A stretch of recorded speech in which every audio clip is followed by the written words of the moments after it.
मित्रों, इस संकल्प पत्र के माध्यम से हम नए भारत के निर्माण में 130 करोड़ देशवासियों की आकांक्षाओं को विजन डॉक्यूमेंट के रूप में प्रस्तुत कर रहे हैं। यह संकल्प पत्र आपके बीच रखते हुए मुझे संतोष की ही अनुभूति नहीं हो रही है, बल्कि गौरव की भी अनुभूति हो रही है कि हमारे संकल्पों में करोड़ों देशवासियों की सहभागिता का भी पूरी तरह से समावेश है। भारत के मन की बात, जिसकी चर्चा भी भूपेंद्र जी यादव ने की है, के माध्यम से देश के सभी क्षेत्रों, सभी वर्गों और सभी समुदायों के साथ विस्तृत एवं व्यापक संवाद के बाद अपने दृष्टिकोण का यह दस्तावेज आज हम लोगों ने देश के सामने रखा है। इस दस्तावेज में जितने भी हमने संकल्प दर्ज किए हैं, उसके माध्यम से हम नए भारत के निर्माण की ओर कदम बढ़ा रहे हैं, जो हमारी प्रतिबद्धता है और हमारे प्रधानमंत्री जी की प्रतिबद्धता है।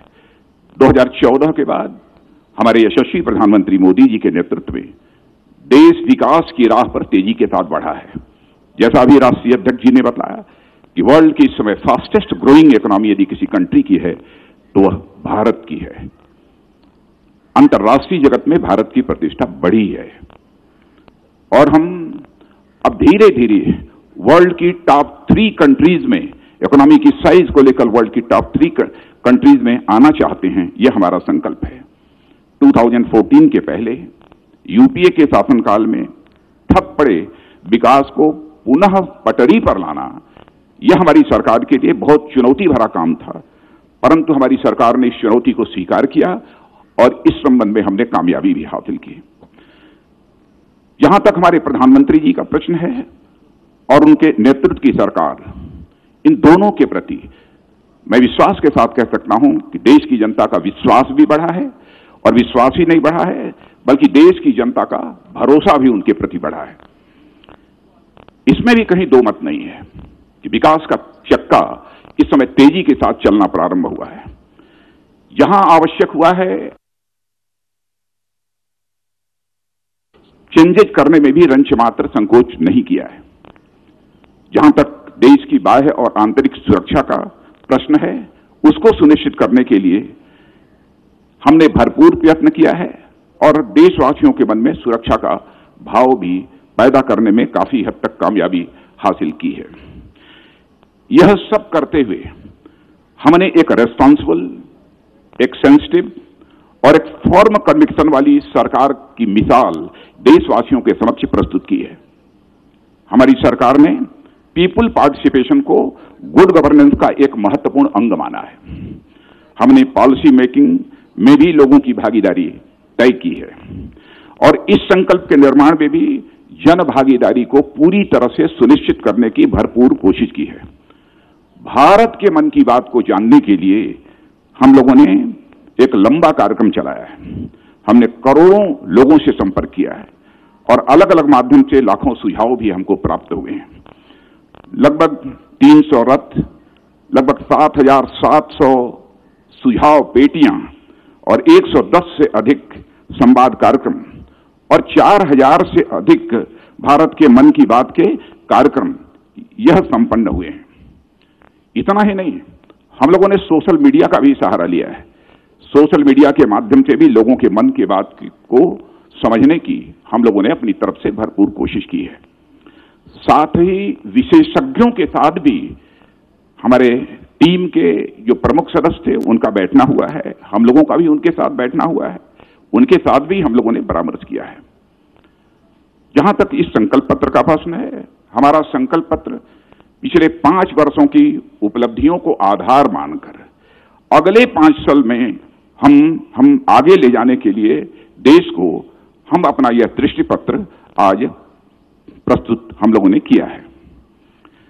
130 करोड़ देशवासियों की आकांक्षा को पूरा करने वाला यह हमारा संकल्प पत्र है। आजादी के 75 वर्ष पूरे होने पर जिस नए भारत के निर्माण के प्रति हमारी सरकार की प्रतिबद्धता है, उसे दोहराते हुए यह संकल्प पत्र आज आदरणीय प्रधानमंत्री जी की, आदरणीय अध्यक्ष जी के द्वारा देश को समर्पित किया गया है।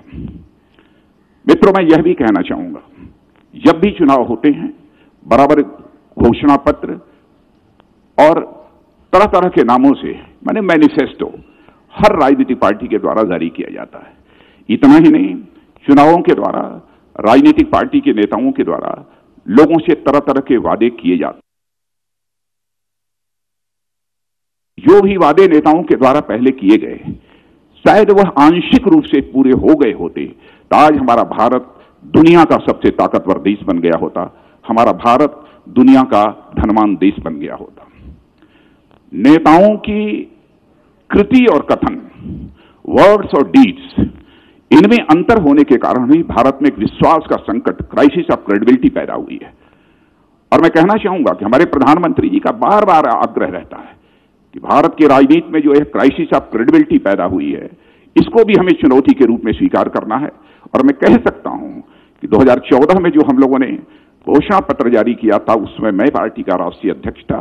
हमारे प्रधानमंत्री जी के नेतृत्व में इस सरकार ने उसे पूरा करने की अपनी तय भरपूर कोशिश की है। जो कहा था उसे किया था, यानी क्राइसिस ऑफ क्रेडिबिलिटी को हम लोगों ने चुनौती के रूप में स्वीकार किया है और हम उस पर विजय प्राप्त करने में भी कामयाब रहे हैं। मैं इस संकल्प पत्र के कुछ प्रमुख बिंदुओं की तरफ आपका ध्यान आकर्षित करना चाहूंगा। विस्तार में यदि मैं जाऊंगा तो लंबा समय लगेगा। जहां तक इस संकल्प पत्र का प्रश्न है, यह वेबसाइट पर अपलोड हो चुका है, आप लोगों तक थोड़ी ही देर में पहुंच जाएगा या पहुंच गया होगा। राष्ट्रवाद के प्रति हमारी पूरी प्रतिबद्धता है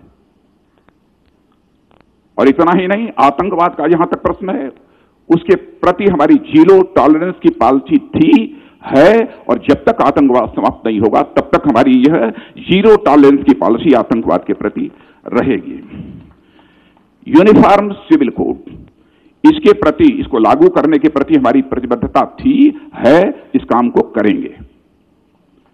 भारत में होने वाले इनफिल्ट्रेशन, अवैध घुसपैठ को रोकने के लिए जितनी भी सख्ती करनी होगी हम वो सख्ती करेंगे, लेकिन घुसपैठ को पूरी तरह से रोकेंगे।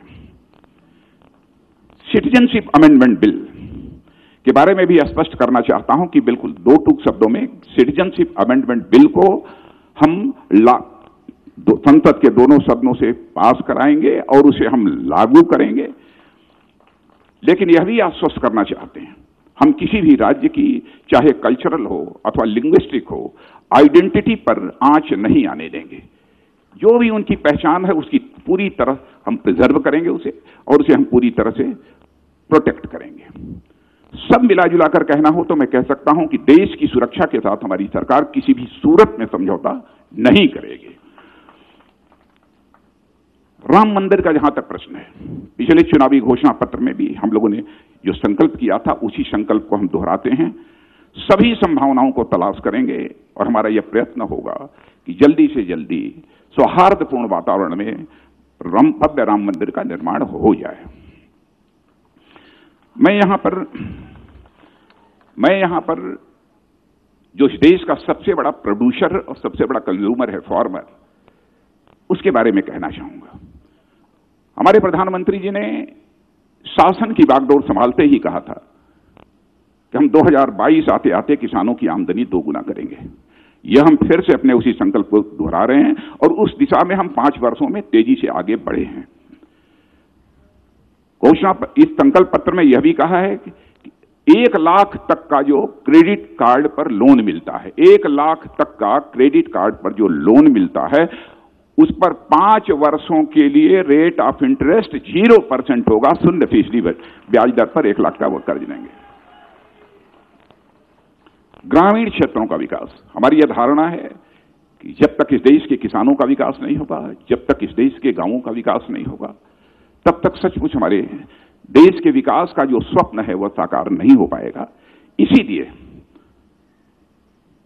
दृढ़ इच्छा शक्ति का परिचय देते हुए हम लोगों ने फैसला किया है कि हमारे प्रधानमंत्री जी ने, अध्यक्ष जी ने, कि 25 लाख करोड़ तक का ग्रामीण क्षेत्र के विकास पर 5 वर्षों में खर्च करेंगे। 25 लाख करोड़।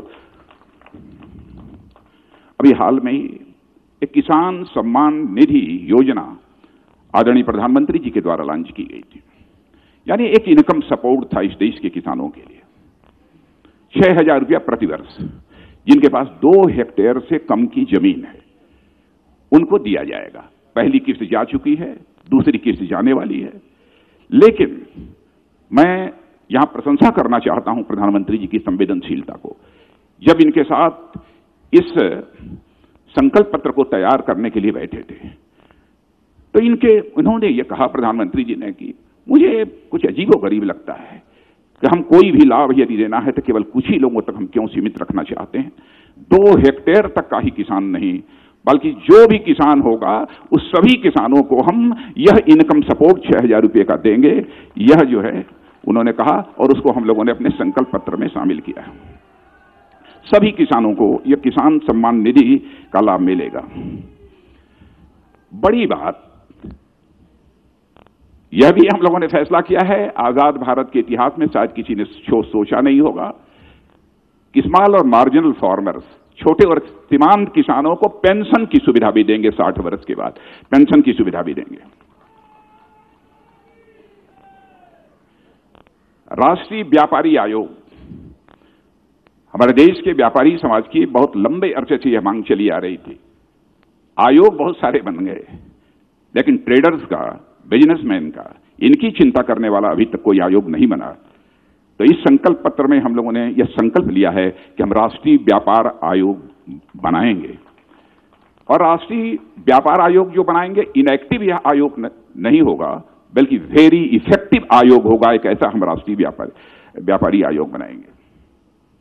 यदि हम लघु और सीमांत किसानों को पेंशन दे रहे हैं तो अपने देश के हम अपने व्यापारियों को नहीं छोड़ सकते। इसीलिए हम लोगों ने यह भी संकल्प पत्र में कहा है कि हम देश के छोटे दुकानदारों को भी पेंशन की सुविधा 60 वर्ष के बाद मुहैया कराएंगे। समावेशी विकास, इंक्लूसिव ग्रोथ इस देश का होना चाहिए, यह हम सबकी चाहत है। समाज के सभी वर्ग, चाहे एससी हो, चाहे एसटी हो, चाहे महिला हो, दिव्यांग हो, कोई छूटे ना, सबका विकास होना चाहिए। यह इसका पूरा संकल्प हम लोगों ने अपने संकल्प पत्र में लिया है। और मैं आपसे निवेदन करूंगा कि आप जो हमारा संकल्प पत्र है उसके डिटेल में, उसके विस्तार में जाएं तो सारी चीजें आपको वहां पर मिल जाएंगी। एक संकट, और संकट ही नहीं बल्कि मैं इसे देश की एक चुनौती भी मानता हूं, जो समय समय पर पैदा हुआ है, रीजनल डेवलपमेंट को लेकर रीजनल इम्बैलेंस, क्षेत्रीय असंतुलन। हम लोगों ने यह तय किया है कि भारत के अंदर जो रीजनल इम्बैलेंस है उसको हम समाप्त करके ही दम लेंगे। और मैं प्रधानमंत्री जी को विशेष रूप से बधाई देना चाहता हूं। जब से आपने प्रधानमंत्री की जिम्मेदारी सौंपी है, बराबर आपने इसकी चर्चा की है और क्षेत्रीय असंतुलन को कम करने के लिए, धीरे धीरे उसे पूरे समाप्त करने के लिए आपने कई प्रभावी कदम भी उठाए हैं। एक और आपको याद दिलाना चाहता हूं, प्रधानमंत्री जी ने यह भी कहा था, चुनाव को लेकर इस देश को बहुत बड़े खर्च का वहन करना पड़ता है, बहुत बड़े खर्च की जिम्मेदारी संभालनी पड़ती है। पैसा किसका खर्च होता है? जो हमारे देश के आम नागरिकों की जेब से पैसा आता है, करों के रूप में, वही खर्च होता है। कोई भी संवेदनशील प्रधानमंत्री होगा, स्वाभाविक रूप से उसके मन के अंदर यह भाव पैदा होगा। तो प्रधानमंत्री जी ने उसी समय कहा, देश की जनता का आह्वान किया था, इस पर बहस होनी चाहिए कि देश में सारे चुनाव साथ हों, हर महीने चुनाव नहीं होने चाहिए। तो यह भी हम लोगों ने यह संकल्प इसमें लिया है कि हम इस पर बहस करेंगे और इस पर कंसेंसस बनाएंगे। यह भी हम लोगों का संकल्प है।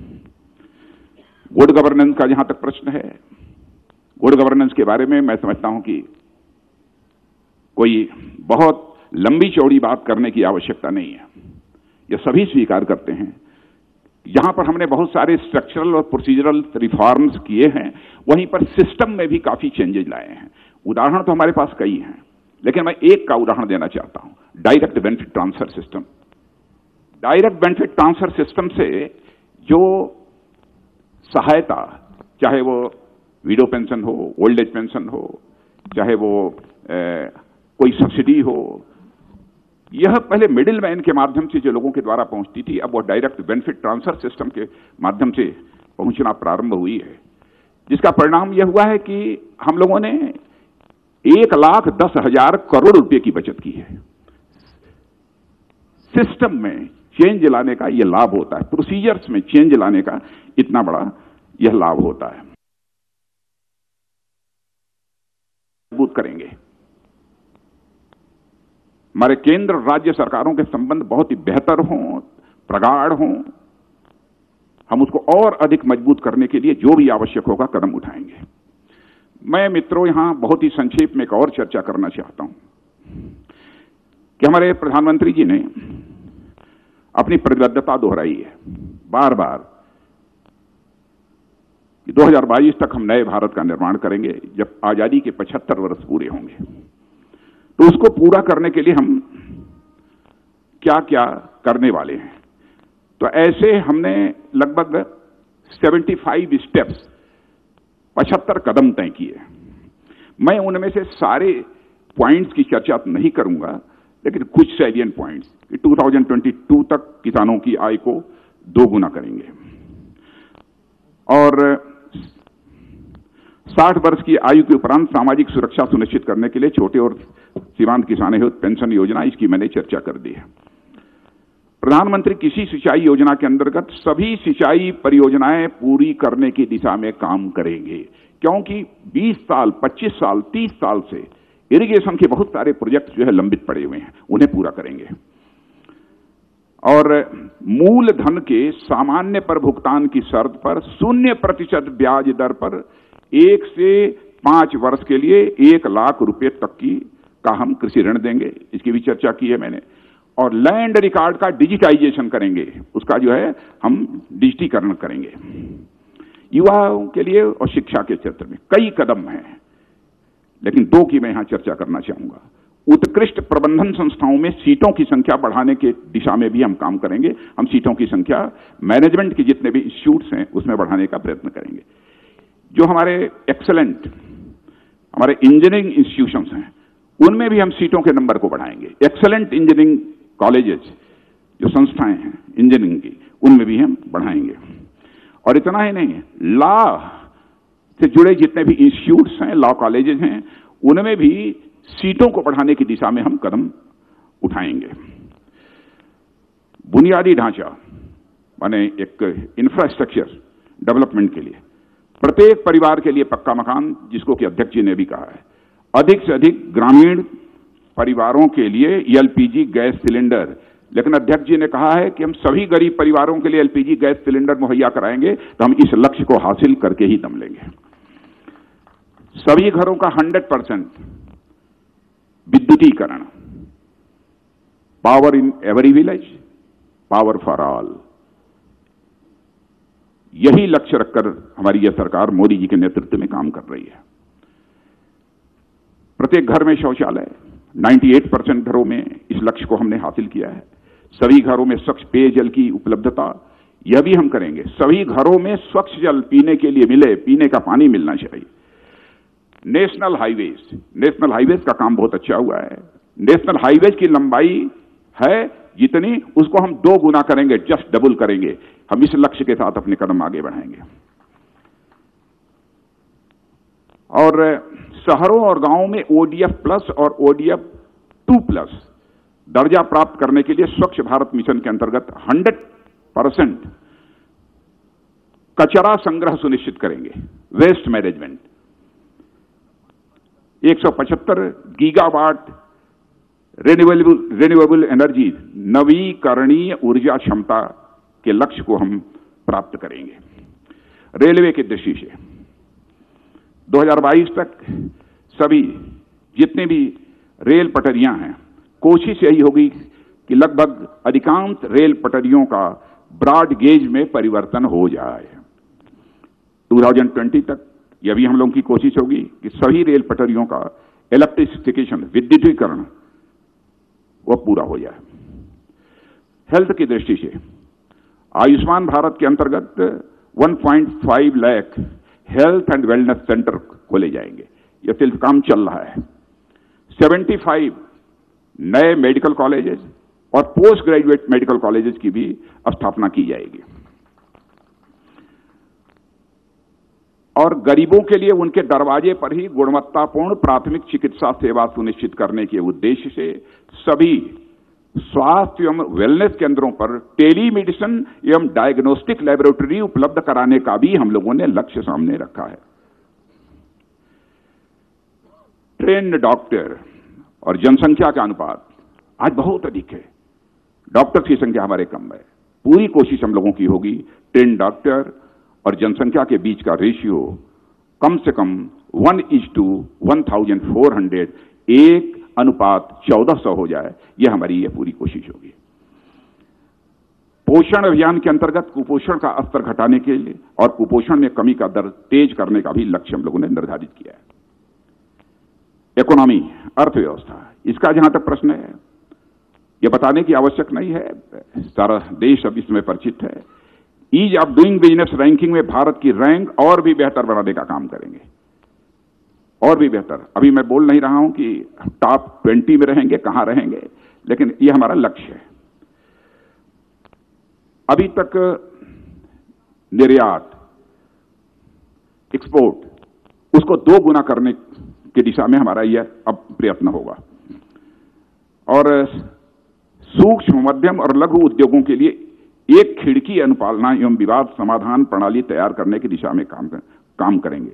यानी हमारे एमएसएमई के जो उद्योग समस्याओं का समाधान हो, यह हम पूरी तरह से सुनिश्चित करेंगे। स्थिर कर प्रणाली सुनिश्चित करने की दिशा में भी कार्य करेंगे। गुड गवर्नेंस की दृष्टि से प्रत्येक व्यक्ति को 5 किलोमीटर के भीतर बैंकिंग सेवा उपलब्ध हो, इसे हम इंश्योर करेंगे।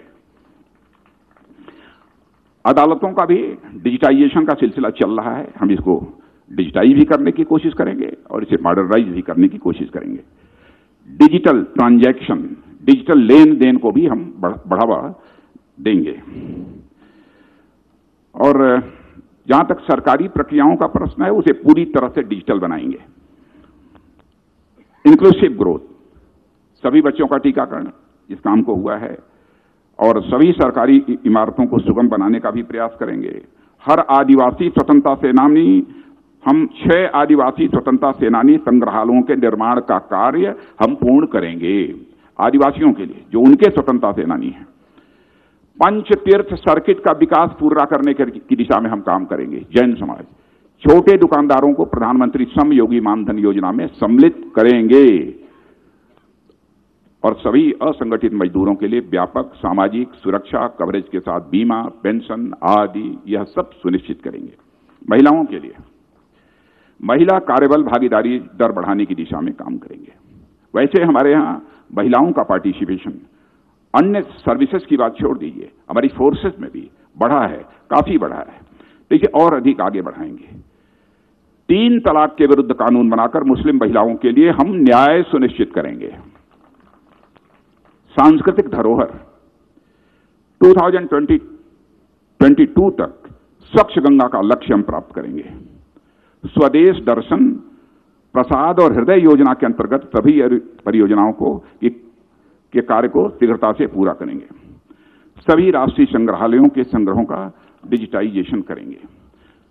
मित्रों, यह सब जो प्रमुख हमारे विजन डॉक्यूमेंट के बिंदु थे, पॉइंट्स थे, उस ओर मैंने आप सबका ध्यान आकर्षित किया है।